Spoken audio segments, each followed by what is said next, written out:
Welcome to Attitude of Gratitude. My name is Jennifer Linde, the director of this virtual performance. I am also a member of TRCP, the Recovery Communication Project. This is a project that we started over a year ago that is dedicated to honoring people's lived experiences with alcoholism, featuring open and honest communication with people who understand addiction to alcohol, especially those who experience it. You can learn more about TRCP at our website that we shared in the program. Attitude of Gratitude is the third virtual performance we have produced, and all of them have been based on writings by Linda Lederman, her manuscript, Beyond the Bottle. These adaptations to performance include people's actual words, thoughts, feelings, lives. We've made adjustments, of course, to names and circumstances in order to respect their anonymity. The performance will run about 50 minutes, and we would like to thank you for supporting TRCP, and I hope that you enjoy Attitude of Gratitude. Thank you.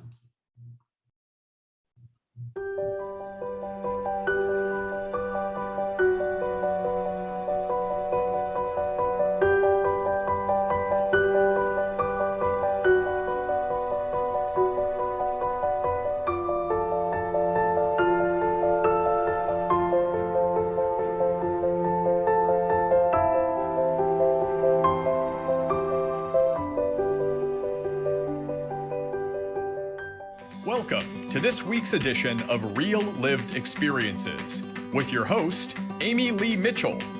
This week, Amy welcomes author and psychologist Dr. Emma Hertzberg to the show to talk about alcoholism and the real experiences of people living their lives in recovery from this devastating disease.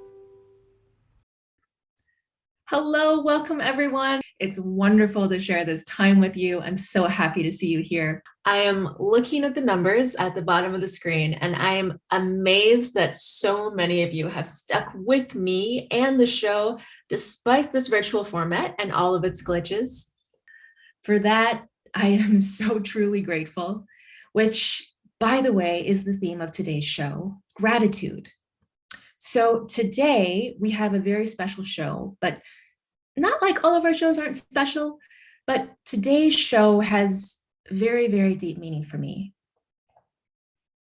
Not long ago, all of you helped me with one of the hardest moments of my life, my Uncle Jack's death as a result of his addiction to alcohol. And I'll never be able to tell you how much all of your emails, your letters, and your outpourings of care helped me as I struggled to cope with that.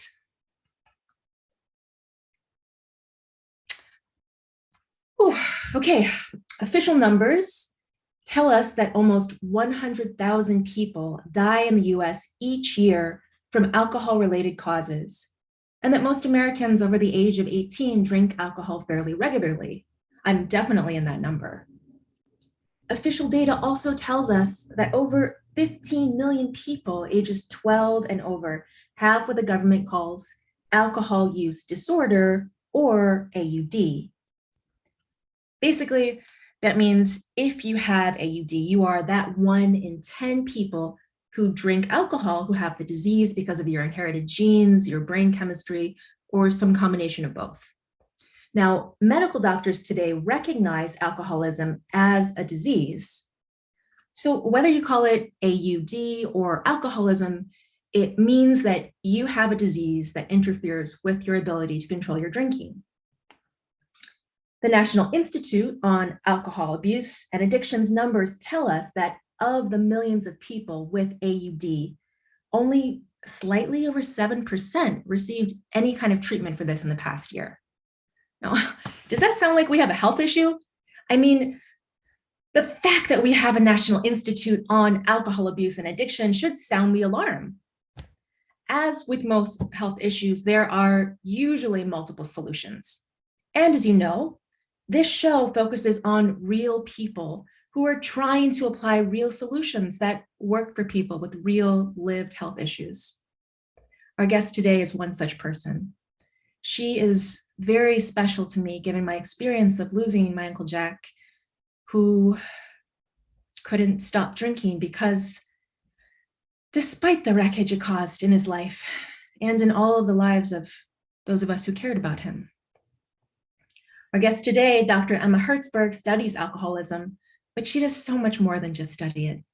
She is actively engaged in applying solutions that work for many who have alcohol use disorder. Dr. Hertzberg is a professor of psychology at Sedona State University, whose book, Beyond the Booze, is being adapted for film by the upwardly trending studio Social Consciousness Media. Emma studies how story sharing can contribute to recovery from the disease of alcoholism.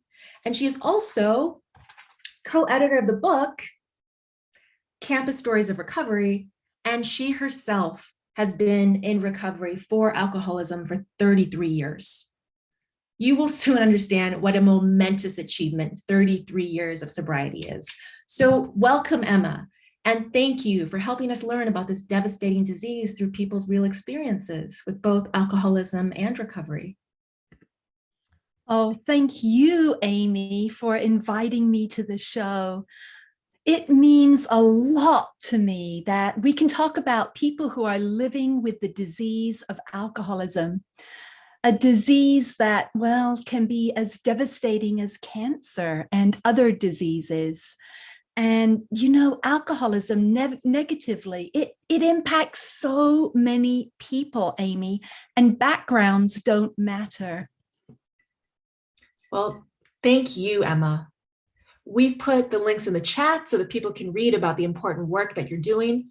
But today, we are going to focus on your real lived experiences with alcohol and your recovery story, which brings us to Voices of Sobriety, which I think is the umbrella project for your work, right? And Attitude of Gratitude, which is the film about your recovery now in progress. So please start by telling us a little bit about the project and where the title of the film comes from. Oh, thanks for asking, Amy. So Voices of Sobriety incorporates our research, our past productions, educational information about recovery, and I have to say, most importantly of all, the stories that people tell that help them and help others get and stay sober. Now, we picked the title because both my research and my own living experience of being in recovery have led me to believe that and develop and know that people who are in long-term recovery, they develop an attitude of gratitude, a way, Amy, of experiencing life that is better without drinking.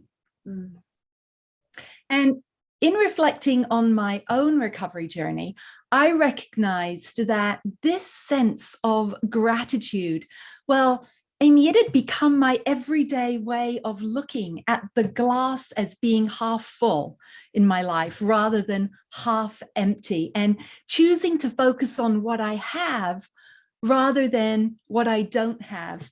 And I have to tell you that much of this way of thinking I learned from other recovering alcoholics I met along the way. So the film is a mini biopic that focuses on a few key moments of my recovery, but it emphasizes the incredible role that people in Alcoholics Anonymous and their stories of experience and strength and hope have played in my own recovery. That sounds amazing. As I've mentioned, we've put information about Voices of Sobriety in the chat, and I really can't wait to see the film. But what I would like for us to delve into just a little bit first is this topic of recovery. So from what I've heard and read, it's an extremely important term for alcoholics. So can you define recovery for us? My Uncle Jack's death from alcoholism really affected me, and it just made me want to learn more. Mm. And after doing a little bit of research, I learned that the term recovery for alcoholics is so vast, and it doesn't mean just lying in a bed like somebody who has had a serious illness or is recovering from a bad accident. Mm. You know, Amy, I am so glad that you mentioned illness. Because as you noted in your introduction, scientists and doctors who study AUD do consider it a disease that negatively impacts 10%. Yes, 10% of people who drink. Well, how much of the general public is aware of this, given that it impacts so many people? Mm. A few moments ago, you suggested that alcoholism is a disease like cancer, maybe. So what would you say to members of the public who may be offended by the comparison of a disease like cancer to alcoholism? I mean, alcoholism can seem to be about people's choice to drink, while cancer we tend to associate as being beyond people's control. Mm. So what do you say to those who think that alcoholism is more of a choice than an illness? Like you choose to drink and you choose to drink too much, or that you drink because you have mental or emotional problems that you're trying to fix with alcohol? Oh, you know, Amy, these are such excellent questions. And many do seem to think that alcoholism is a choice, that it's a weakness, maybe even a sin. And that's really where the stigma, the absolute stigma of alcoholism comes from. The failure to understand and to accept that it is a disease and that people with the disease are affected differently by alcohol than others. And from our research, we know that alcoholics, very sadly, have also been stigmatized by some health professionals as well. And as you can imagine, Amy, that just does not help anything. Now, sure, alcoholics may have chosen to drink initially, but that choice factor disappears quickly for an alcoholic. That's such a fascinating distinction. I don't mean to belittle the topic, but I can't help but think that similarly, I choose when I start watching Netflix, and then so often 5 hours later, I can't tear myself away. So would you say that, are we all prone to certain kinds of addiction in different forms? Amy, I'm not an expert on addiction to Netflix, and I certainly enjoy the odd Netflix time too. It's a societal norm. It's a thing that we do. But if your brain is wired and your genetics are wired and predisposed for alcoholism, then having a drink turns into wanting a drink. And pretty soon, life can become all about drinking. So it sounds like it can actually be really easy for someone who decides to take that first drink to then become that stereotype we all know of someone stumbling on the street with a drink and a brown paper bag in their hand. Amy, what you just said pretty much sums up what I thought about alcoholics before I got into my own recovery. I bought into this very common misconception of what an alcoholic is, and I didn't think highly at all of anyone resembling that image. I had no idea whatsoever that I was an alcoholic because I didn't think that an alcoholic could be a successful person. I didn't think they could be a successful mother, a successful friend, certainly not a successful business person. And for me, Amy, and for so many others, we just don't think that alcoholics can be successful at anything.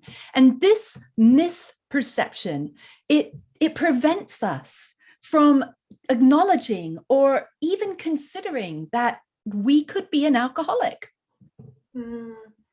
So to you as well, before you entered recovery, an alcoholic was someone who was a failure, or someone whose behavior in life pointed to a serious problem with alcohol. Is that fair to say? Definitely. That's absolutely fair to say, Amy. Before beginning my own recovery, my image of an alcoholic was, well, it was my mother's Uncle Lester, and he was a loud drunk. And every single family gathering, he disrupted time after time after time. And that was my image. Or maybe it was of someone who had lost everything and who was living on the streets. So let me just get this straight for all of us. Alcoholics can both be attorneys and business people, as well as people like your Uncle Lester. So then, if this is the case, then is one more acceptable than the other, or is one relatively more okay and the other one more of an issue? Amy, I really guess that depends on how you look at things. I'd say from a societal standpoint, the answer would be yes.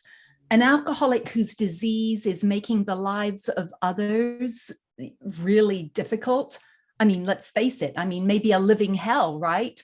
That person would probably be considered less acceptable than an alcoholic whose disease has not yet reached that point, where their alcoholism hasn't reached bottom. And it may take time to reach bottom, but like cancer, the external and the crushing symptoms of the disease will show up eventually if it isn't treated. But if you don't have a choice, well, we may not have a choice, Amy, about the genetics that make us susceptible to the disease, but we can choose to seek help once we recognize that we have a problem.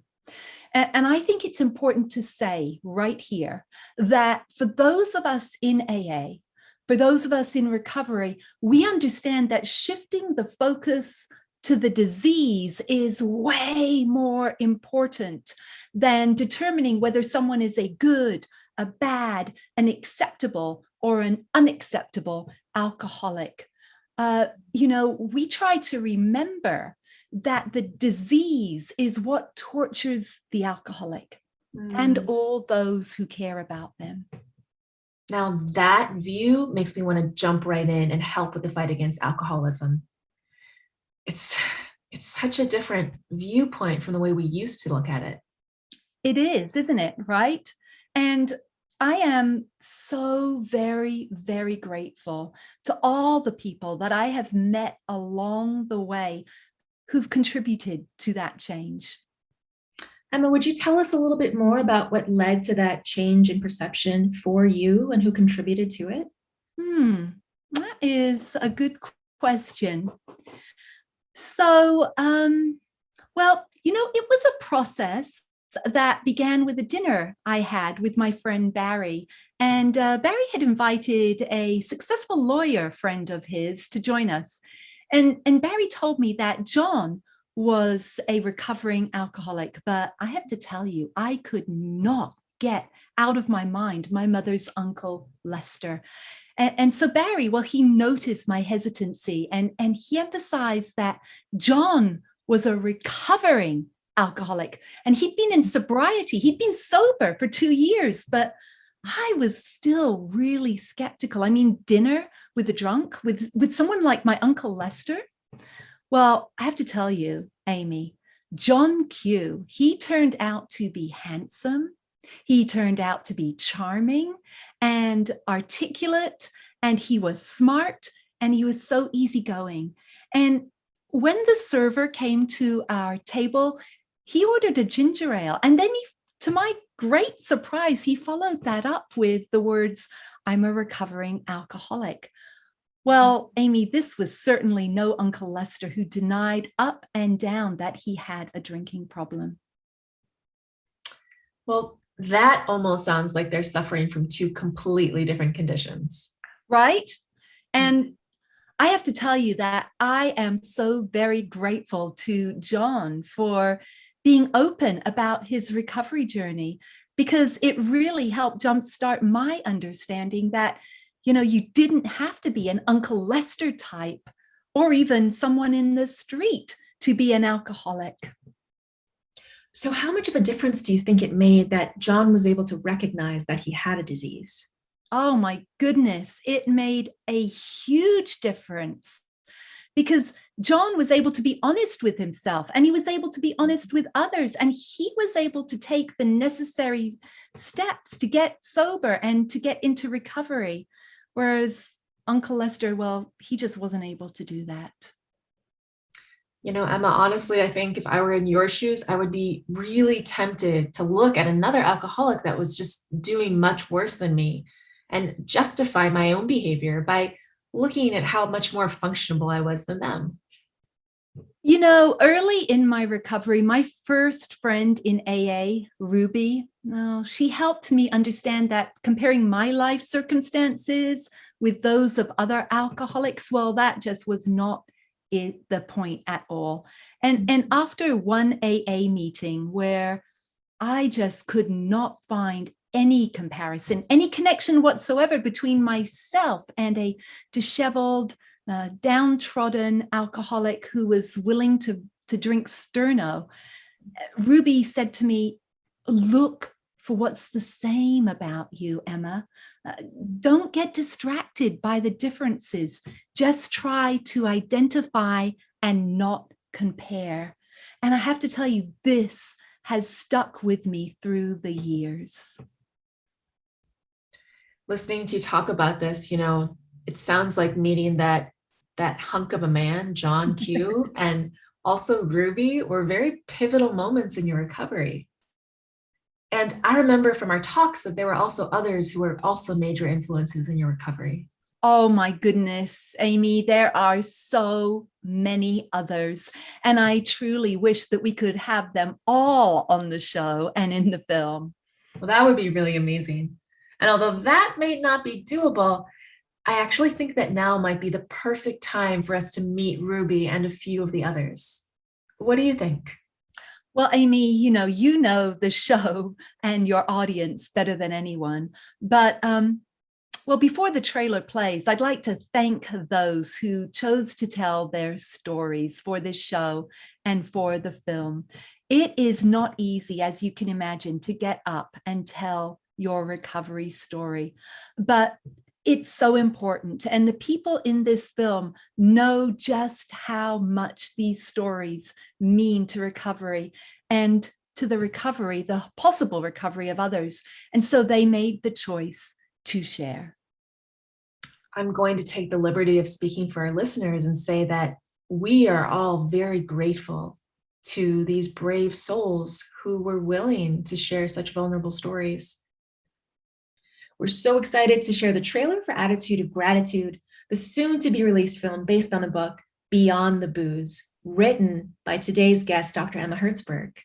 And we will also have the opportunity today to see a short excerpt from the film. No one seemed to think that I had a drinking problem, and neither did I.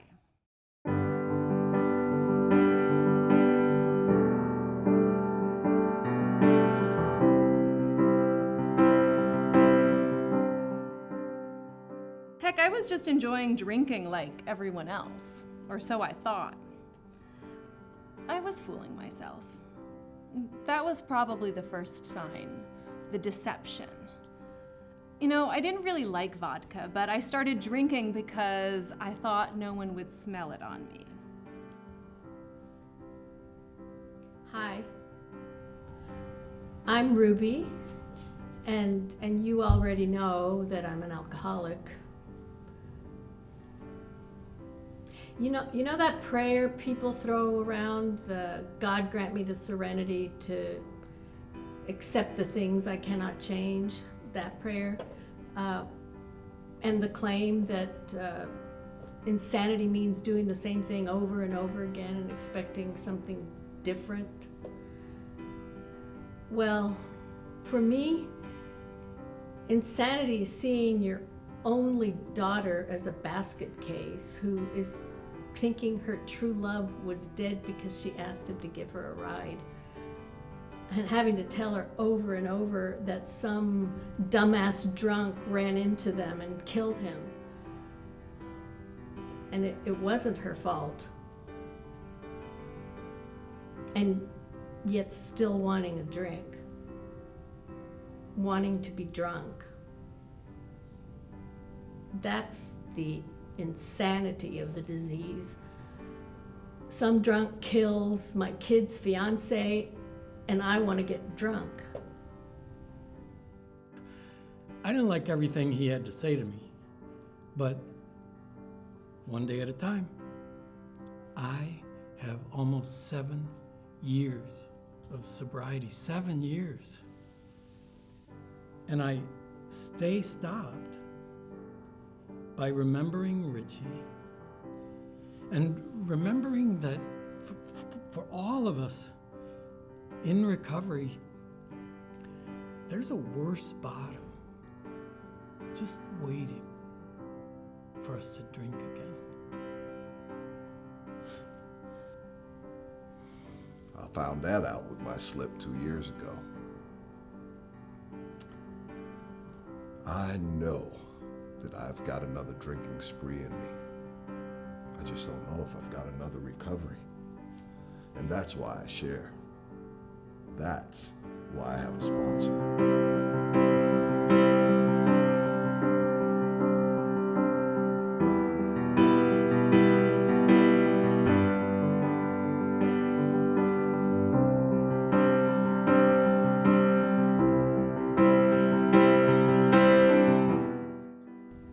It's the big stuff that I have to look at real hard. See, what the hell can I learn from this awful thing? But I keep working on it. I keep working on me.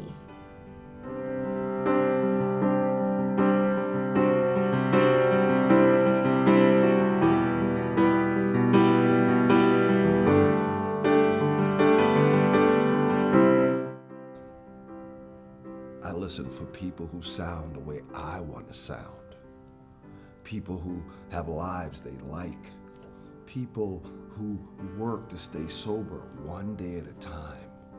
Who work the program of AA to learn and grow.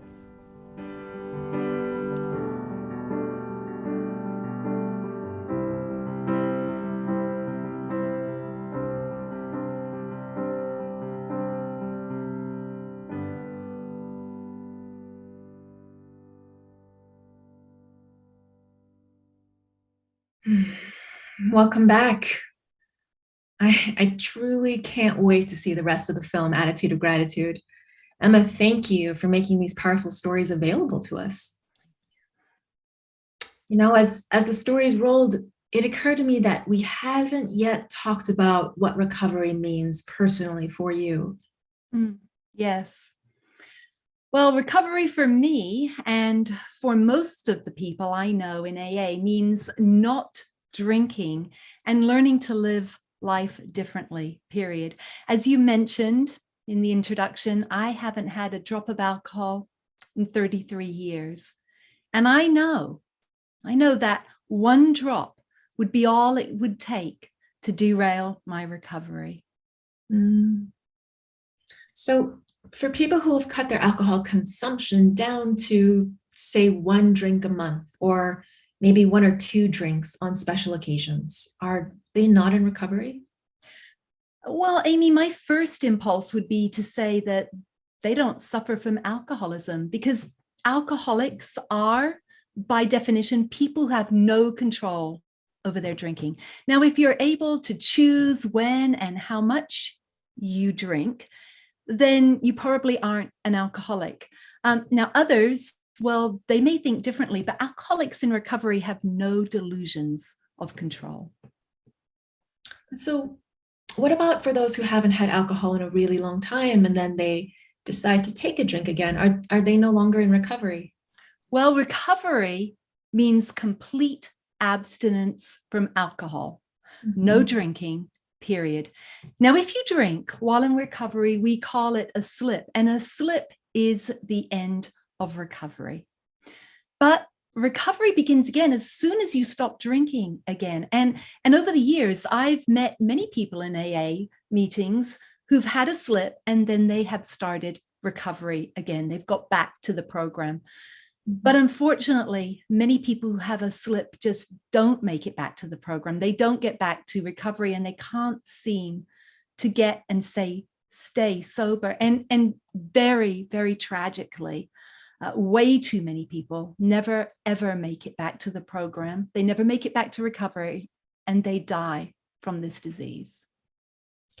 I know that you explore the danger of a slip and the danger of taking recovery for granted in your film, Attitude of Gratitude. On that note, I'd really love for us to watch an excerpt from the film.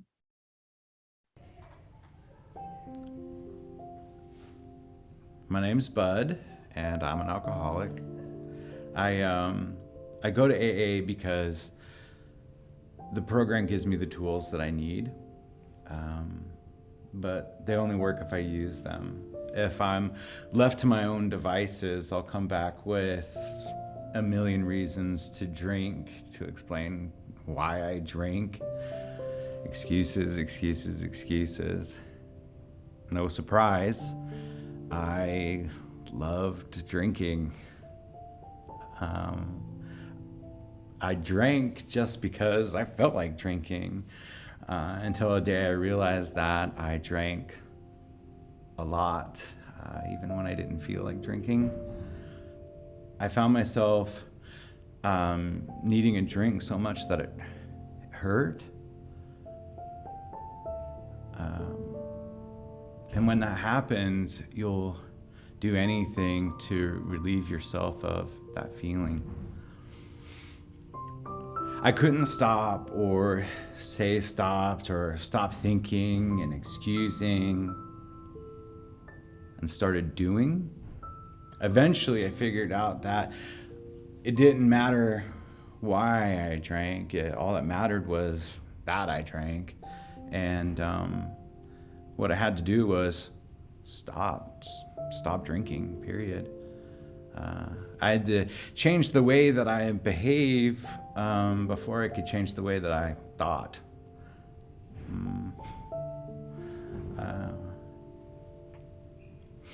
But if it wasn't for my sponsor, I guess that's, we call it sponsorship, and it's one of the tools of the program. And if it wasn't for my sponsor, I don't think that I would have realized that I can't just say sober things. I had to take sober action. And I had to be honest with myself, and I had to make the necessary changes in myself if I wanted to stay sober. When I was drinking, I BS'd my way right into the detox ward, and it almost landed me in the funny farm. Since then, I've learned to behave my way into sober thinking rather than try and think my way into sober behavior. One time, one of my sponsees walked out on me, and I was so stressed out about it that I called my sponsor, Richie. And I called him up, and I said, hey, Richie, I hope it's not too late. And there's no BSing Richie. And he just said, why would it be too late? Did you drink? No. One of my sponsees called me dumb, said, go fuck yourself, and then walked out on me. And Richie said, well, that's not good. And then he said, you are maybe not that smart, but I know that you're not dumb enough to think that you could actually fuck yourself. And that got me laughing, and my stress slid down the scale. Richie was some guy.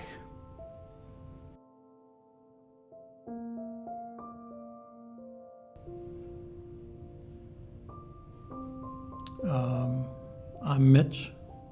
I'm a recovering alcoholic, and Richie was my sponsor too. And I'm grateful, even though he's not here with us anymore, I'm grateful that he was, still is in my life. I didn't know how to get and stay sober on my own. And if I could have, I would have. I'm a mechanic, I fix things. But I couldn't fix my drinking, and I couldn't fix me. I needed to be in the rooms of AA with people like Richie, and he showed me how to stay stopped one day at a time. I didn't like everything he had to say to me, but one day at a time. I have almost 7 years of sobriety, 7 years. And I stay stopped by remembering Richie and remembering that for all of us in recovery, there's a worse bottom just waiting for us to drink again.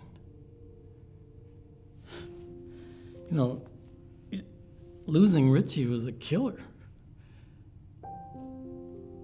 But I am goddamn well not gonna take a drink again. Richie showed me how to do that. Isn't that the goddamn irony? He's the one that said the elevator goes to any floor, and it's up to me where I'm gonna get off. I do not have to ride to the basement. Shit. He's the one that hit bottom. Now he's goddamn dead. I've been around long enough to have seen my share of people who work so hard at sobriety only to drink again. Yeah, my share of surprises for sure. But this disease, it creeps up on you, and we never know when. Richie, thinking of Richie helps me remember that, because if he could slip after everything he'd been through, I can too, even with all my years of sobriety. So long as I remember that,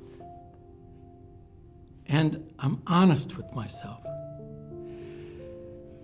and remember that I'm an alcoholic and I can't drink, I won't take a drink again. Emma, these are remarkably powerful stories. Hearing them, it almost sounds like every day of sobriety is a hard-earned gift.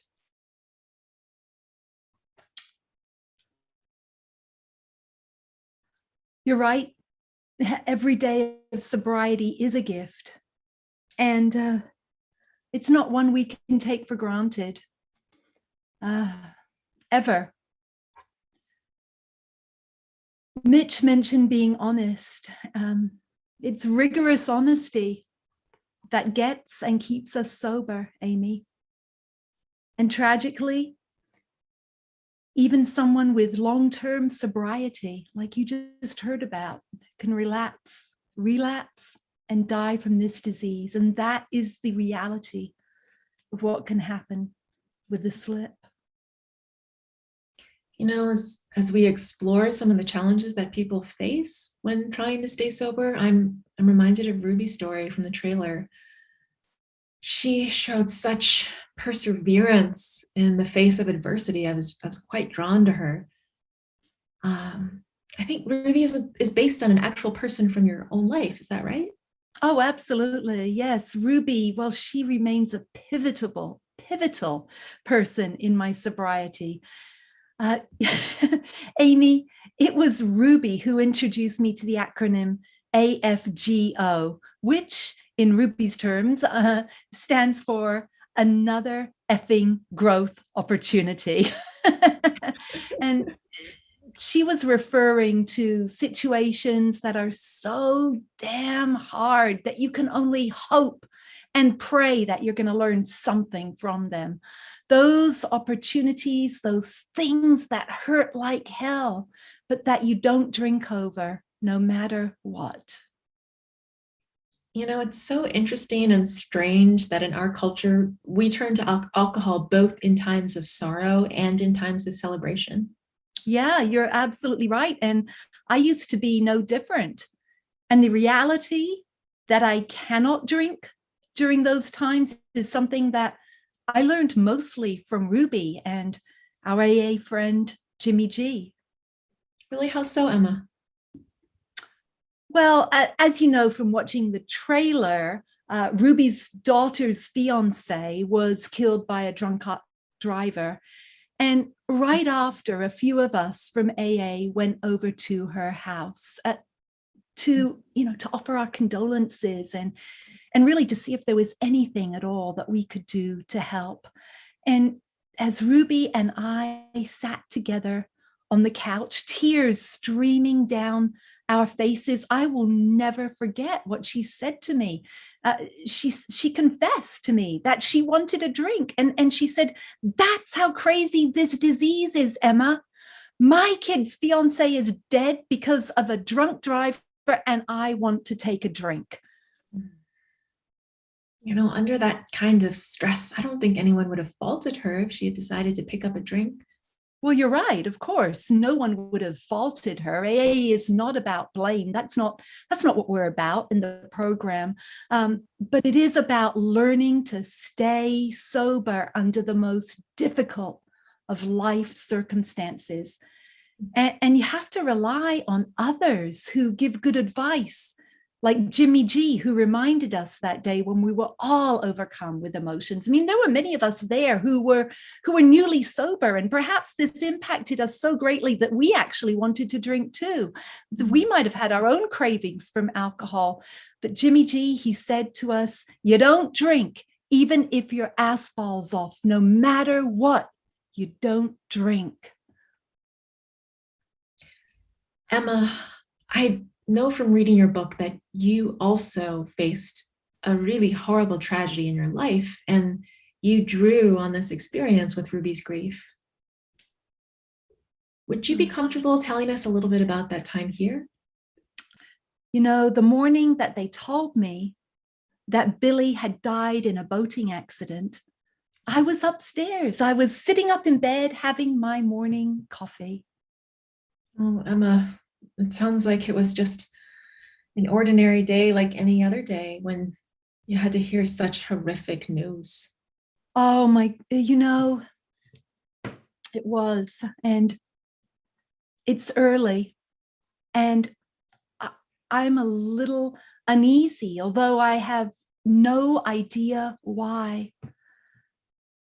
The phone rings, and for some reason, I don't want to pick it up.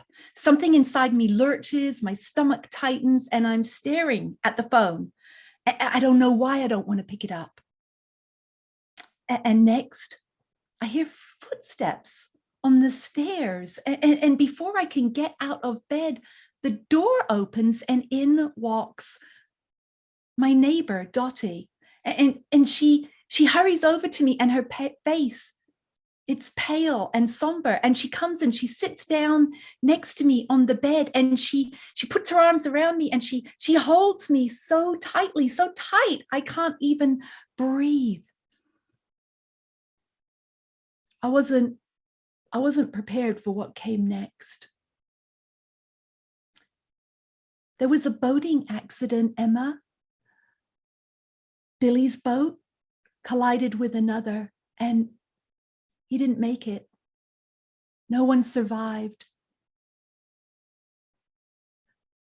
My heart, my stomach, the floor, all drop. If I were to put my feet down, there would be nothing there. I would literally fall through. All of a sudden, something inside me snaps. I want a cigarette. I haven't smoked for 2 months, but I want a cigarette right now in the worst possible way, right fucking now. And a drink. I need a drink. I need a drink. In fact, I don't need just one drink. I need the whole goddamn bottle right now. I want a drink more than I want air. Not Ruby. I can't do this. There's no way I'm going to be able to handle this. And then suddenly, I hear the echo of Jimmy G's voice in my head. Not even if your ass falls off. Well, it just fucking fell off. Suddenly, I remember my sweet son, Zach, asleep in the next room, and I run to him. He's real. He's tangible. He needs me. And I hold him so tight, tighter than I have ever held him in my life. I hold him so tight, and the tears come. They come gushing down. I cry like I have never, ever cried in my life before. And I tell him about his Uncle Billy. And Zach amazes me with all of his 10-year-old wisdom. He takes my hand, holds it tightly, and he says to me, "It's okay, Mommy. It's going to be okay." I think, what a kid. He's my rock. And he needs me. He needs to be able to count on me.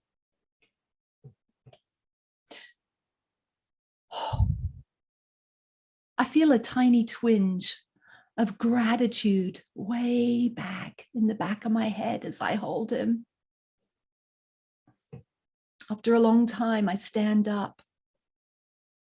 And the floor is still there. Billy isn't, but Zach is.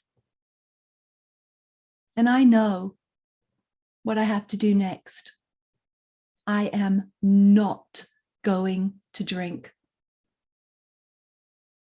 Not even over this. I am going to get through this without a drink, no matter what. Wow, Emma.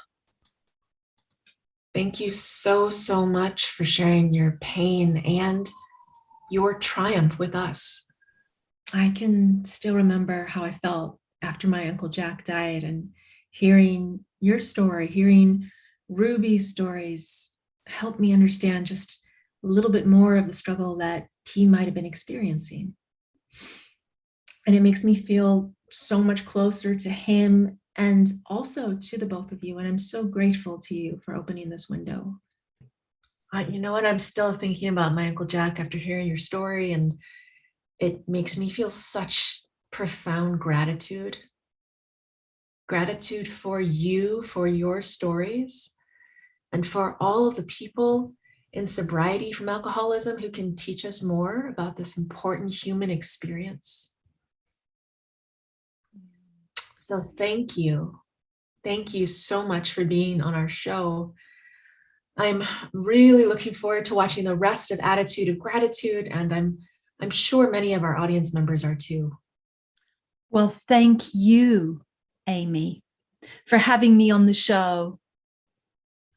And on behalf of Ruby and the others whose stories we heard today, thank you. If sharing our stories can help even one person get and stay sober, then that is what it's all about. Reliving the pain, as we often do in AA meetings, it helps us and others get and stay sober one day at a time. This has been such a powerful show, thanks to you. I've learned that alcohol recovery is a perpetual journey, one that is incredibly difficult, but one that can be navigated more easily with open and honest sharing. And I've also discovered how it can be a journey of tremendous hope and gratitude when we travel it with others who share the desire to get and stay sober. So thank you again to our special guests, Dr. Emma Hertzberg, to Anna, Bud, Mitch, Mickey, and Ruby. And thank you, dear audience members, for sticking with me in thick, thin, and pandemic. And I'll see you next week on another episode of Real Lived Experiences. Until then, I wish you all good health.